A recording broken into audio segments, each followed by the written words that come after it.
Baik, di sini saya akan memaparkan materi pengertian interaksi antar bangsa dan negara. Interaksi antar bangsa dan negara merujuk pada hubungan, kontak, dan pertukaran antara berbagai negara di dunia. Ini melibatkan sejumlah aspek seperti politik, ekonomi, budaya, sosial, dan militer.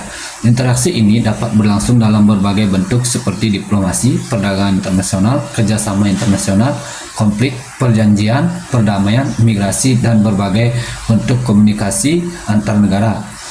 Tujuan utama dari interaksi antar bangsa dan negara adalah untuk mempromosikan kepentingan nasional dan internasional, menjaga perdamaian dan memecahkan masalah bersama di tingkat global. Interaksi berdasarkan Kamus Besar Bahasa Indonesia memiliki arti yakni melakukan aksi berhubungan, mempengaruhi antar hubungan secara garis besar. Interaksi merupakan hubungan antar negara, bangsa, dunia, dapat juga dikatakan secara internasional.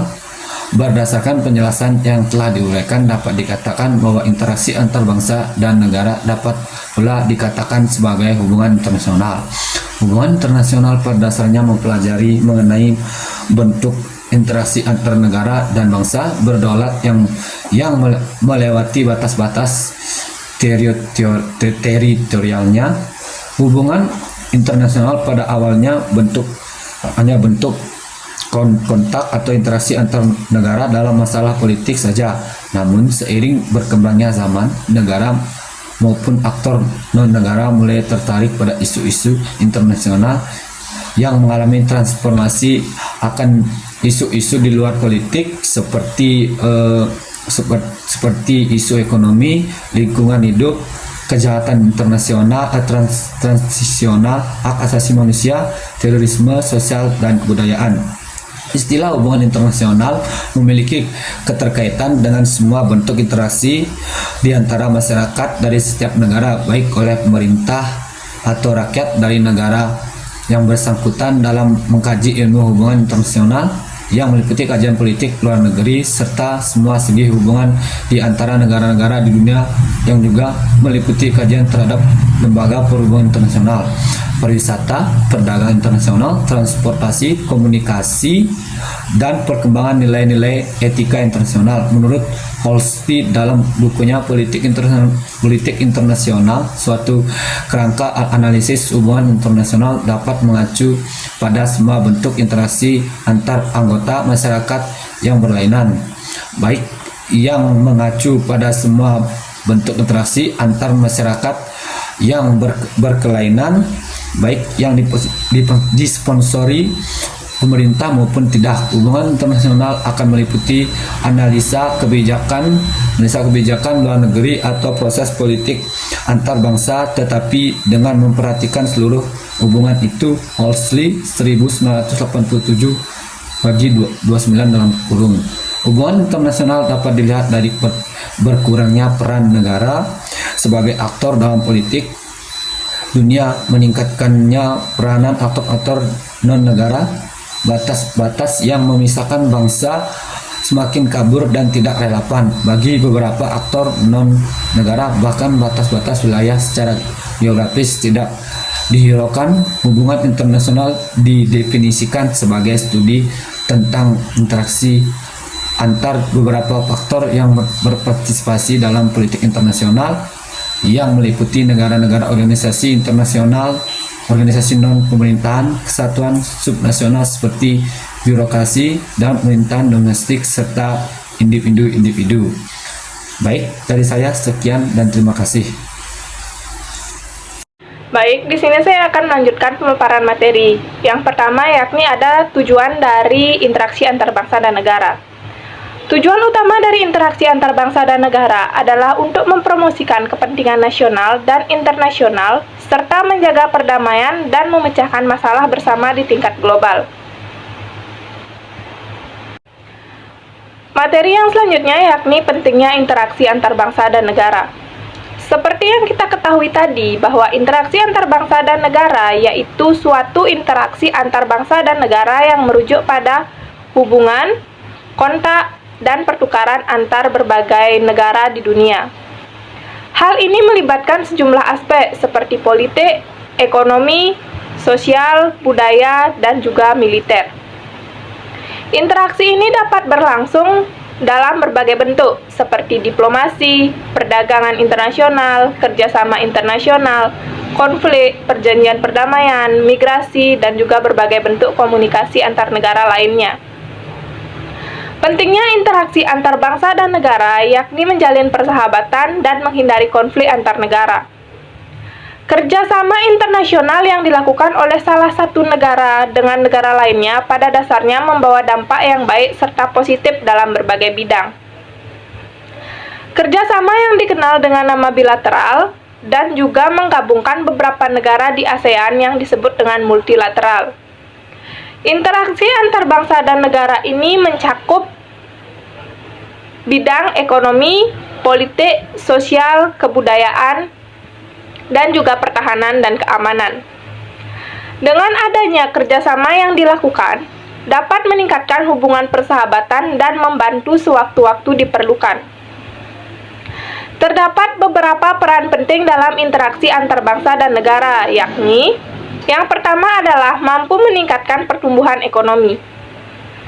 Salah satu pentingnya kerjasama internasional adalah meningkatkan pertumbuhan ekonomi di banyak negara yang menjalin kerjasama. Untuk mencapai hal itu dan menjadikan negara yang maju, perlu adanya tunjangan dalam meningkatkan pertumbuhan ekonomi negara. Sebagai contohnya, Indonesia yang merupakan negara berkembang perlu melakukan kerjasama internasional dengan negara lain dalam bidang ekonomi. Yang kedua, memperluas tenaga kerja.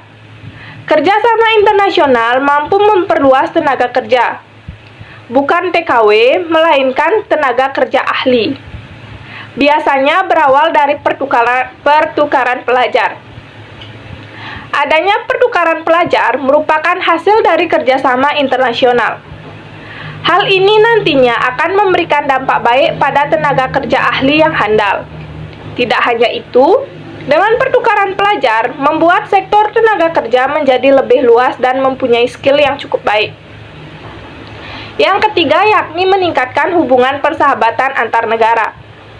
Pentingnya kerjasama internasional berikutnya yakni dapat meningkatkan hubungan persahabatan antar negara. Seperti negara memiliki hubungan antar sesamanya. Untuk menghindari konflik yang sering terjadi, kapanpun perlu melakukan sebuah kerjasama internasional. Dengan adanya kerjasama internasional yang terjalin, maka dapat mempererat hubungan antar negara. Menjalin hubungan kerjasama internasional nantinya akan berdampak erat pada persahabatan antara negara-negara yang saling melakukan kerjasama, sehingga menghindarkan dari rasa permusuhan karena dengan persahabatan tersebut masing-masing akan saling menguntungkan. Baik, sekian penyampaian materi dari saya. Untuk materi selanjutnya akan dipaparkan oleh rekan saya. Yang keempat yakni menjaga perdamaian dan keamanan dunia. Nah, pentingnya kerjasama internasional pada bagian ini dapat menjaga perdamaian dan keamanan dunia. Mengingat perang yang sempat terjadi pada masa lalu mampu mengacaukan dunia dalam segala aspek dan berbagai bidang yang dimiliki tiap negara.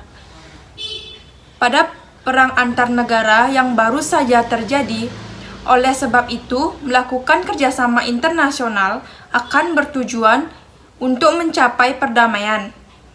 Dampak positifnya membuat dunia terbebas dari terjadinya perang di masa mendatang dan merugikan berbagai pihak yang bersangkutan. Yang kelima, yakni melengkapi kebutuhan negara. Salah satu tujuan kerjasama internasional yakni melengkapi kebutuhan negara. Setiap negara tentu memiliki iklim serta keadaan alam yang berbeda-beda. Hal ini termasuk kondisi geografisnya juga mengakibatkan kebutuhan pada setiap negara juga berbeda. Indonesia sebagai negara agraris misalnya, yang tentu akan memiliki cadangan beras lebih banyak jika dibandingkan dengan negara industri lantaran mereka memiliki lahan pertanian yang lebih sedikit. Nah, kondisi seperti ini yang membuat kerjasama internasional antar negara perlu dilakukan guna mencukupi dan melengkapi kebutuhan negara masing-masing. Yang keenam, ada tingkatkan kemajuan dalam berbagai bidang. Dalam meningkatkan kemajuan dalam berbagai bidang juga merupakan pentingnya kerjasama internasional. Dengan adanya kerjasama internasional yang dilakukan ini diharapkan dapat memajukan seluruh negara yang ada di dunia. Negara di dunia juga akan maju secara merata dalam berbagai bidang, mulai dari bidang teknologi, ekonomi, pendidikan, dan bidang-bidang lainnya. Yang ketujuh, yakni menghindari konflik. Dengan melakukan kerjasama internasional, kemungkinan untuk konflik antar negara sangatlah kecil. Dikarenakan dengan kerjasama yang dilakukan akan memperoleh banyak manfaat. Contohnya, dalam bidang sosial, kerjasama internasional bisa dilihat pada WHO. WHO merupakan organisasi atau lembaga yang berada di bawah naungan PBB. Pada WHO memiliki tujuan untuk menyehatkan serta memberikan pertolongan dalam bentuk medis atau kesehatan kepada negara-negara yang membutuhkan, sehingga kemungkinan untuk berkonflik akan sangat kecil untuk dilakukan. Materi selanjutnya akan dipaparkan oleh teman saya. Materi selanjutnya yaitu faktor-faktor penyebab terjadinya kerjasama antar bangsa dan negara. Adapun faktor pendorong yang pertama yaitu perbedaan sumber daya alam atau SDA. Masing-masing negara memiliki kondisi geografis yang berbeda sehingga mempengaruhi sumber daya alam yang dihasilkan. Padahal, SDA adalah faktor yang penting dan menjadi salah satu sumber pendapatan suatu negara. Misalnya, Indonesia punya hasil bumi melimpah karena letaknya berada di wilayah tropis. Contohnya kopi, kopra, rempah-rempah, dan lain-lain. Sementara negara di Eropa kekurangan hasil alam tersebut sehingga memungkinkan negara-negara Eropa melakukan perdagangan dengan Indonesia. Kedua, kebutuhan negara dan kebutuhan masyarakat. Jika suatu negara tidak mampu memproduksi kebutuhannya dan kebutuhan masyarakatnya, maka dilakukan perdagangan internasional dengan negara lain yang dapat memenuhi kebutuhan tersebut. Yang ketiga, meningkatkan pendapatan negara. Adapun perdagangan internasional membantu meningkatkan pendapatan suatu negara, baik itu untuk kegiatan impor maupun ekspor. Karena itu kebijakan nasional kerap dibuat untuk mempermudah proses perdagangan antar negara. Karena negara mendapat income pada setiap proses transaksi ekspor dan impor melalui pajak. Yang keempat, meningkatkan kualitas sumber daya manusia atau SDM. SDM adalah dalam suatu negara harus ditingkatkan kualitasnya agar mampu bersaing dengan SDM negara lain sehingga proses perdagangan internasional berlangsung lancar. Dengan naiknya kualitas SDM, maka produk yang dihasilkan juga menjadi lebih berkualitas dan layak jual secara internasional. Yang kelima, perluasan target pasar. Produsen yang memiliki stok produksi barang berlimpah dapat meluaskan target pasarnya hingga ke luar negeri agar barang yang dihasilkan tidak menumpuk. Kelebihan dalam jumlah produksi atau excess production over supply itu menjadi pendorong perdagangan internasional agar suatu negara memaksimalkan potensi industri dalam negeri. Yang keenam, perbedaan iklim. Adanya perbedaan iklim dan cuaca setiap negara dapat menyebabkan negara itu tidak bisa melakukan proses produksi. Misalnya pada saat musim dingin, negara-negara dengan 4 musim kesulitan memenuhi kebutuhan beberapa jenis bahan makanan. Maka negara itu akan membeli dari negara lain yang memiliki persediaan produk makanan itu. Yang ketujuh, perbedaan selera. Selera masyarakat atas suatu bahan makanan atau bahan tekstil juga menjadi pendorong perdagangan internasional. Misalnya negara A masyarakatnya penyuka daging sapi sementara produksinya kurang. Maka ia akan melakukan impor dengan negara penghasil ternak sapi. Yang kedelapan, transportasi antar negara. Transportasi yang mudah dan murah menjadi sebab kegiatan perdagangan internasional lebih lancar dilakukan. Dengan jangka waktu pengiriman yang lebih singkat, maka akan mendorong kegiatan perdagangan antar negara. Faktor lain selain transportasi adalah teknologi komunikasi dan informasi yang cepat.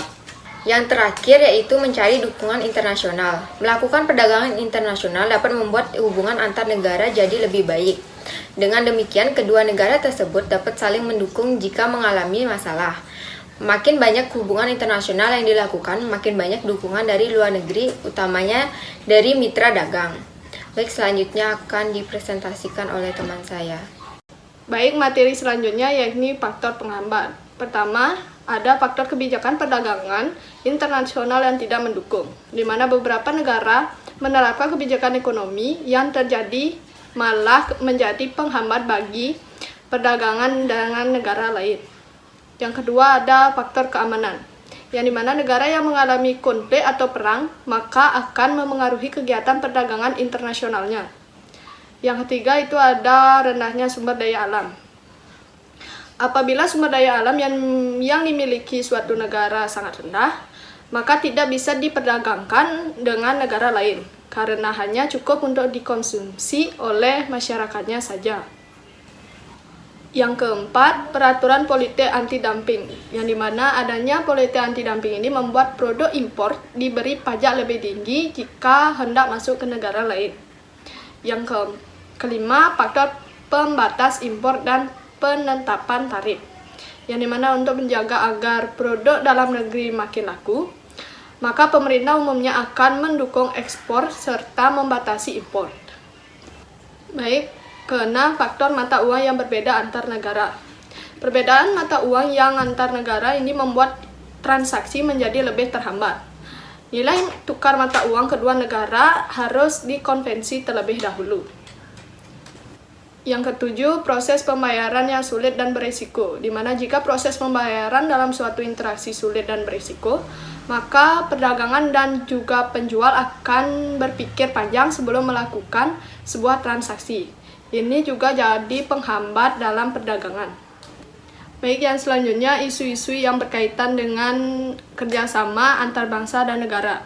Isu permasalahan interaksi antar bangsa dan negara adalah topik yang sangat kompleks dan berkembang seiring waktu.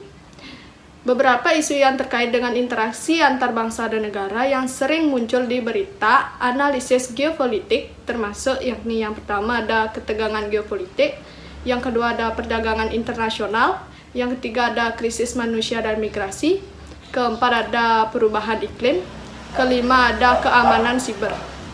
Baik, yang keenam terorisme internasional, ketujuh konflik regional, kedelapan proliferasi senjata nuklir, yang kesembilan krisis kesehatan global, dan yang kesepuluh itu ada masalah hak asasi manusia.